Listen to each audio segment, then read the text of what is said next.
Hi, my name is Lana Rockdy Wild. In this chapter, I'll be installing the wood stove and insulating the house and putting on sheetrock. I bought a stove off of Facebook Marketplace for $600. I just used lumbers and was able to actually push it around and get it wherever I wanted on my own. To install the stove, I purchased 5-piece chimney pipe accessory kit for roof support and 18-inch length by 8-inch diameter stainless insulated double wall chimney pipe, and two 36-inch length ones also, and 8-inch black stainless steel stovepipe for inside the building. These are all made by Selkirk, and a chimney cap and pipe flashing and cast iron damper and a pipe connector, and an 8-inch black stainless steel stovepipe adapter. This helped adapt between the insulated pipes and the uninsulated pipes. To cut the hole in the roof, I used a round saw initially just to saw like a line, and then another line sideways on it, and then I used a sawzall to make the circular cut. I put the stove far enough from both walls so that I could walk around the stove, and I just wanted to make sure it wasn't too close to any walls, and making this hole was hard to figure out exactly where to put the hole and where the stove would end up because of the slant. I was lucky that the roof was dry and I was able to walk on it. I still harnessed up and put on ropes, and when I had to put the flashing on, I had to get a tin snipper and cut it larger on the top in order to get it to fit and push over. I then covered it with silicone later on.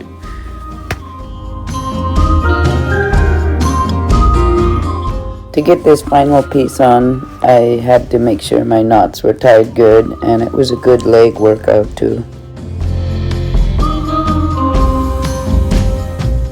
Here I'm connecting another 36-inch length by 8-inch diameter stainless steel insulated double wall pipe and the cap, and I'm making sure that this is tall enough to be above my roof and to pull a good draft from the stove, and it works.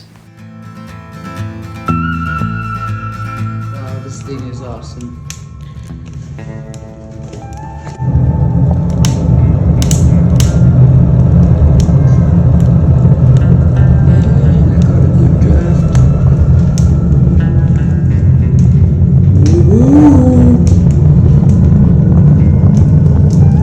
Yes, all is good. I picked up this stove from a nice house in Anchorage, and it's an insert, and it has a fan in it also, so I plugged it in and it was blowing hot air. Bingo was really interested in it. He circled it several times and kept sniffing it, and it still was cold in the building and took a while to heat up, so I had to leave his jacket on. And we had a lot of blankets to warm up with if we needed to take a break. Once I started moving around, though, I could take my jacket off. It was time to start building the upstairs. That way, once I get this loft floor built up here, I could put a ladder on it and start insulating the roof. So I really want to get this place insulated. It's really cold out, and I'm using up all my firewood, just burning wood, trying to keep it hot. And I also fried bacon for the first time at my house, and I made coffee, and I realized I could do it all directly on the fire because this is such a big wood stove. The door opens so wide. It was wonderful. It just had the greatest taste. I needed to thaw out all my water bottles and start drinking more water. In the beginning, I was burning the scrap lumber left over from the building project, and then I started to find some dead trees that I had cut to clear the land, and I also did buy an electric log splitter from Houston, and it was on Facebook Marketplace, and that one costed $200. So I had to warm that up and the chainsaw in order for it to operate properly.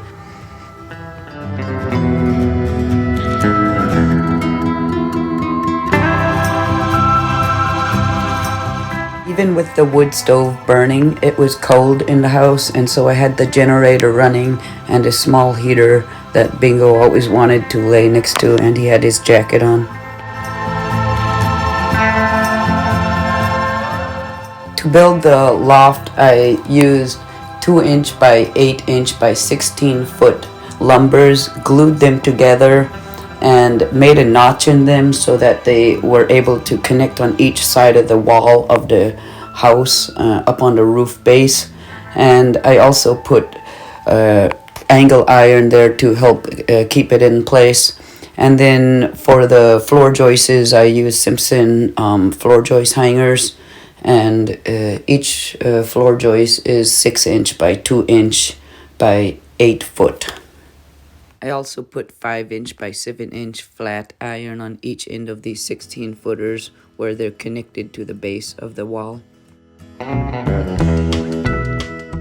I attempted to make a time-lapse video of me splitting wood, but the generator died, and then by the time I got the generator working, my cell phone died. But anyway, I did cut the wood, and I pulled it out of the woods with a dolly. As you can see, there's still no snow, and this was just a tree laying on my land that was already laying down, a dead one, and it had a lot of ants in it. I found a couple of spots that there were thousands, kind of like a hibernation spot for all the ants. Yeah, this is not going to be good if I have them living on my house, because they do live on lumber, and they'll eat any kind of wood, actually, so they could destroy your house. So I'm going to have to make sure I burn this. And they will freeze over the year anyway, even if they fall on the ground. But I was very happy to have all this firewood. It was the most wood I had all year. And now I can stay warm for a while and focus on building my house instead of running around on the land. Bingo had his siblings visit. Bam Bam is a little female, his sister, and Joby is the brown one, his brother. And so yeah, he had a little fun time when they came over. I was finally ready to get the first board up. In the beginning, I pushed a few of them up, but it was really sketchy, and I might fall down or it might fall on me, so I started using a pulley system, and that was much safer and funner, actually, and it was working pretty good, just doing one after another and then screwing them down. I tied it up on top of the rafters up there, the pulley, and then I used a hand winch.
Here I put a 2" by 8" by 16" lumber against the base of the top of the wall so that I could continue building the loft floor across from where I had finished it over to the door section and leave it open around the stovepipe. I secured it with angle iron on both ends. I then installed 8 more floor joists and needed to go to the store to get more supplies to finish this floor. clear visqueen, insulation, one more subfloor, and I used John's Manville R21 wall, 67.81 square foot unfaced fiberglass batt insulation, 15-inch wide by 93-inch length. And I also used for the floorboards 23 by 32 Cat T-G OSB subfloor. It was really starting to get cold and it snowed a lot for the first time, so I felt a big drive to finish insulating this building, and I can get a ladder up here now and start pushing the insulation in. So that was the next step. I also could get the insulation into the wall now that I bought it all, and once I got it on the wall, I needed to immediately put the vapor barrier, which is clear visqueen, on. I purchased a clear 2-foot by 2-foot window and replaced that one bathroom window upstairs that had frosty covering on it. I started to stay the night out here, and in the morning it was really cold because the stove went out. I pushed fiberglass insulation downstairs in between all of the studs. This is 16 inches on center apart, and this is 6-inch fiberglass insulation. That paper you see there, I ripped that off because I did not want double vapor barrier on it, and one of the bats I bought had something covering on it like that. I purchased more 6-inch by 15-inch fiberglass insulation. I always purchased this insulation right before I needed it, so I don't have to store it outside or have it filling up my house. For the roof, used a styrofoam insulation R-7.8, 2 inches by 4 foot by 8 foot, faced polyester for use in garage doors board insulation. I cut these into 15-inch strips and shoved them up between the roof rafters against the OSB board.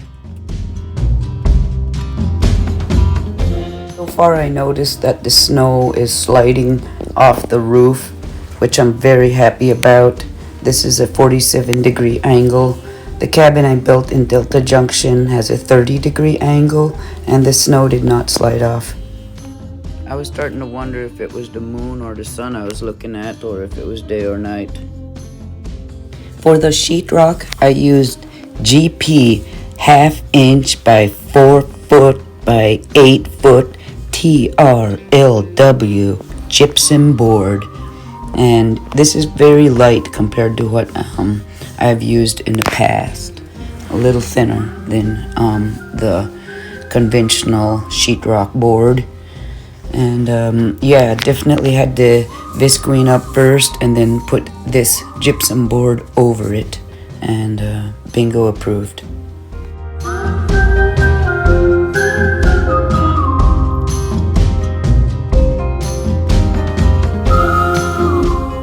I needed to put one more board in downstairs, and then I could start mudding, and I still had to get upstairs done too. However, I was running out of firewood, and bingo led me to a dead tree and helped me cut down, or cut up a laying down dead tree. And this was the first time I used a sled instead of a dolly, and it was a lot easier just sliding across the snow with everything.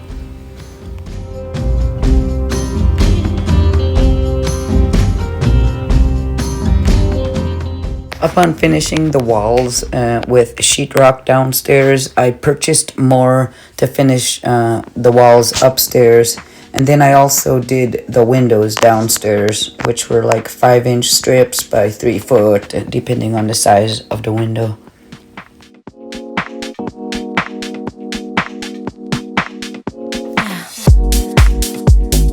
In the right place to move, in the right place for you. For cooking, I was cooking directly on the fire inside the stove. I didn't have dishes, so I just dumped it on cardboard, and I was sleeping on the floor. I went and picked out my paint, apricot blush, and rose dust. And at the Lowe's parking lot, there was a cooker, and I bought a big old turkey leg, which was fantastic. I have never been able to find that little wagon again.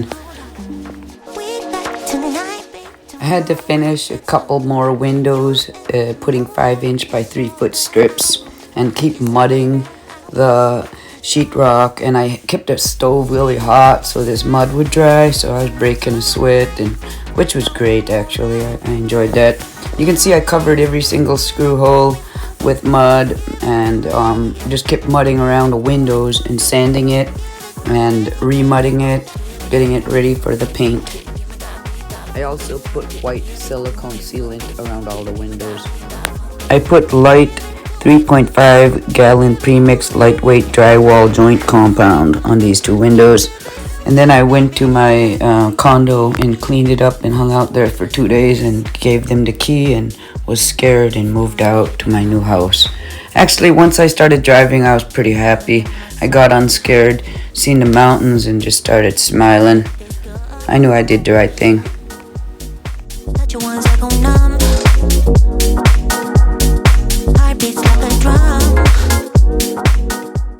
I was surprised that I used up most of my firewood. I was burning a lot of that firewood to dry the sheetrock.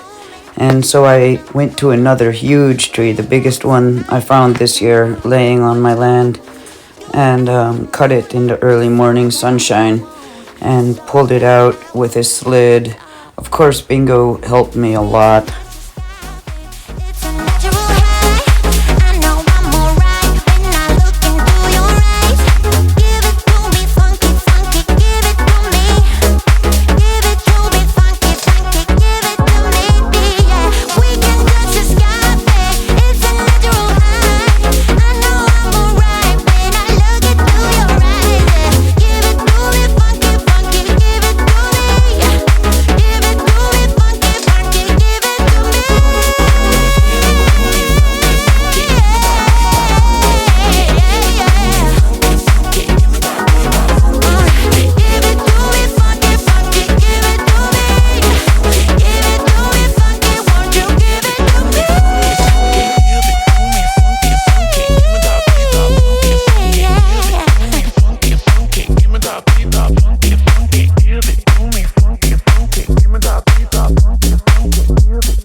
I put 3 layers of mud on the house sheetrock and kept a fire burning to keep drying it. Between each layers I sanded, and at that point I was ready to put down the paint primer. And you can see that I covered one wall with paint primer and then would move everything to the other side of the house and then finish that wall with paint primer and then move everything. So I was running with tennis shoes from my house to the camper to get more paint supplies, about 1/8 of a mile, when all of a sudden I heard crashing in the woods. So I stopped and I looked to the right and I seen 2 white long legs sticking out, and then I looked up and 2 glowing eyes, and it was a moose, a tall, huge moose coming straight at me. I spun around and ran so fast I kind of floated across the land and flew into the house. Bingo was with me, and luckily he followed me and ran back too. Neighbor also told me they saw a grizzly bear on the lake last spring.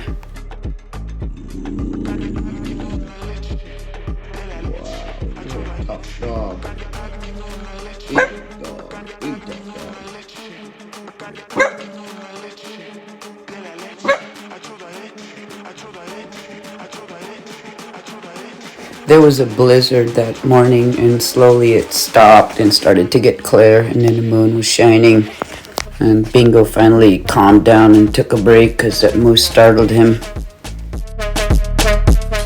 I finished applying the mud and the primer on the final 2 walls downstairs, and now I needed to mud and tape upstairs. So I went to the store. It was an awesome sunrise, and I let Bingo chase some ducks, and he loved it. And he also seen some moose, and he just had a great time. Don't jump out, baby. Don't jump out. No, no, no.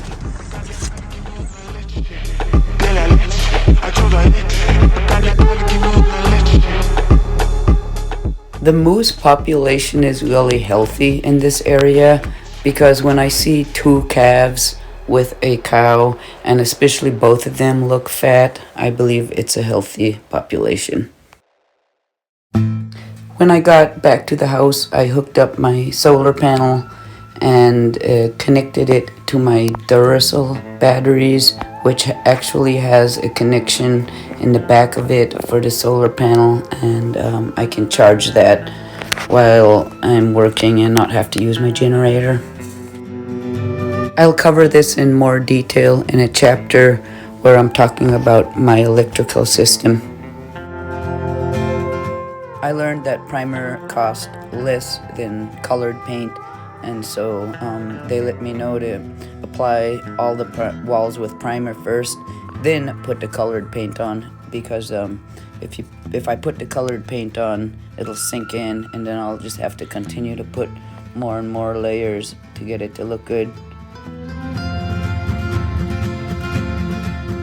Bingo went to visit his dad and siblings. His dad is the smaller, fluffy-looking Jack Russell Chihuahua mix.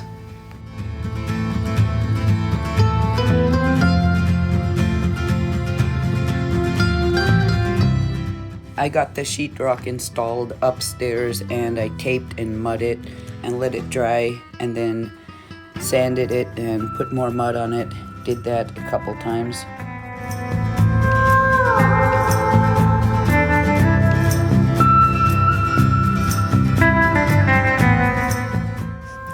Downstairs was ready for the first layer of colored paint, but I wanted to dry it a little more, so I made the fire really hot and just waited, drank some coffee.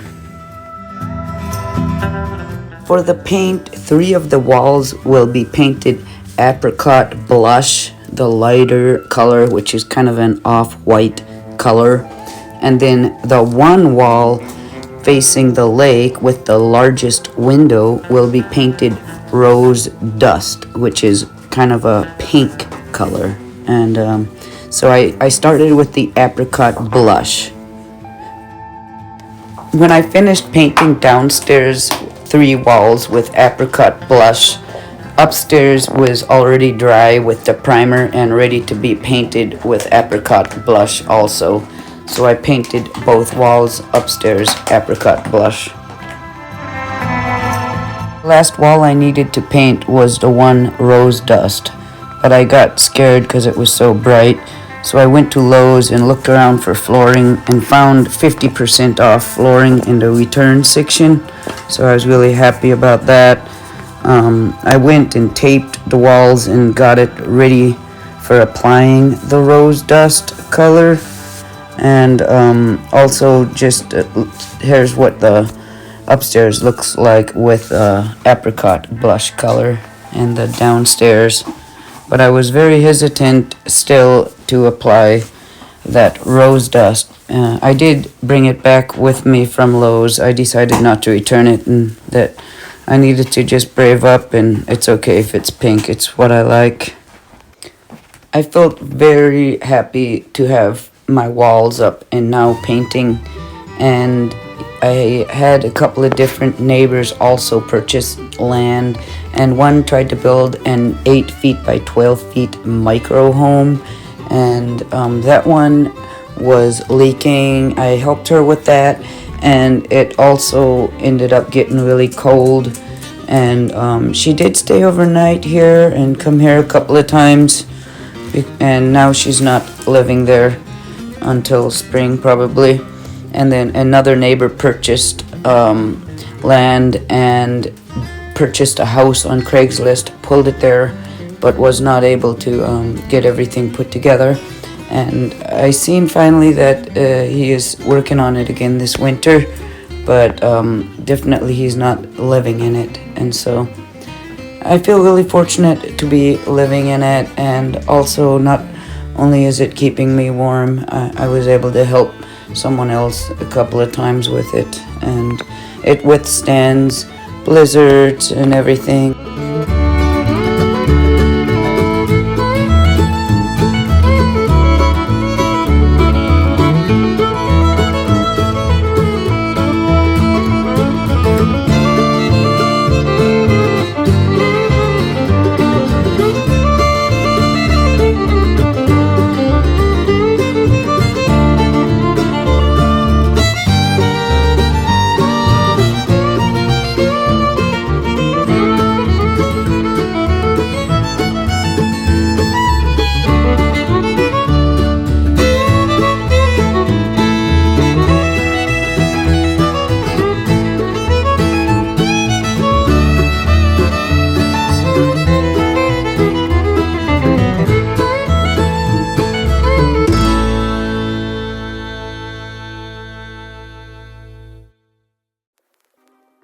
Oh, we can be heroes just for one day.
Just for one day.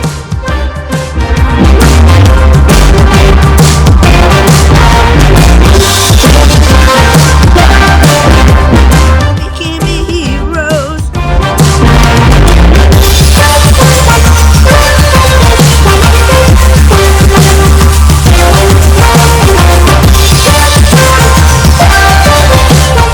Now it was time to get the floor done, and to get this done I would have to move my belongings around the room and get it done section by section. At first I swept the floor really good, just making sure that it's not. This flooring I bought, it was half off in the return section, and I did not need to put a layment under it because it was a special type of flooring that already had it on it. I worked well past midnight that day.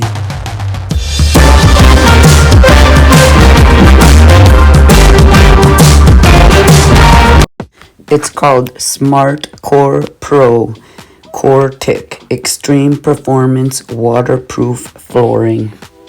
I use a rubber hammer and a plastic flooring tool that you lay against the floor and hammer it until it connects properly and falls down into place so that it's sealed together perfectly. It's a learning curve and a technique, but once you get it, and you just start slamming it down. It's awesome. And the next step was I painted some trim and let it dry. It was coming to Thanksgiving, so I got my warmest mink coat and drove north 600 miles to Fairbanks and visit my son. I pulled over just at sunrise to see Denali, which is located between Fairbanks and Anchorage. Thank you for viewing my video, and the next episode I'll be removing some hazard trees, and please subscribe. Thank you. I'll also start posting chapters about a 20 by 20 log cabin I built.